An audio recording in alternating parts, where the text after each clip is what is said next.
এটা হচ্ছে দীঘার নতুন যে জগন্নাথ মন্দির হয়েছে, সেই জগন্নাথ মন্দিরে সরাসরি এখান থেকে স্নান করে জগন্নাথ মন্দিরে ঢুকতে পারবে যারা যারা সমুদ্র স্নানের ইচ্ছা থাকবে।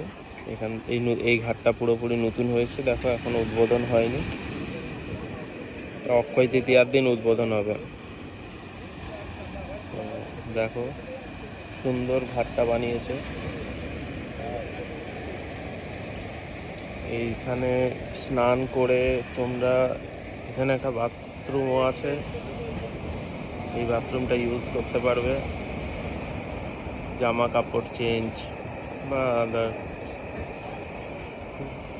মানে খুবই সুন্দরভাবে পরিকল্পনা করে বানানো হয়েছে। এর থেকে একটুখানি এগিয়ে গেলেই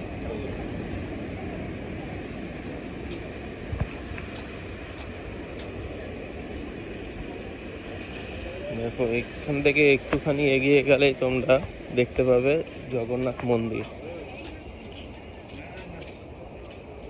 আসো এখানে, দেখো এখান থেকে তোমরা পুরো ভিউটা পাবে জগন্নাথ মন্দির প্লাস সমুদ্রের।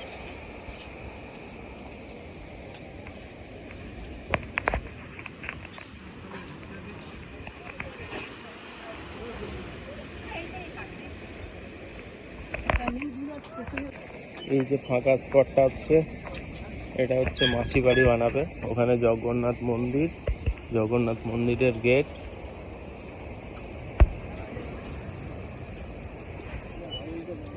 এখানে মাসি বাড়ি বানাবে।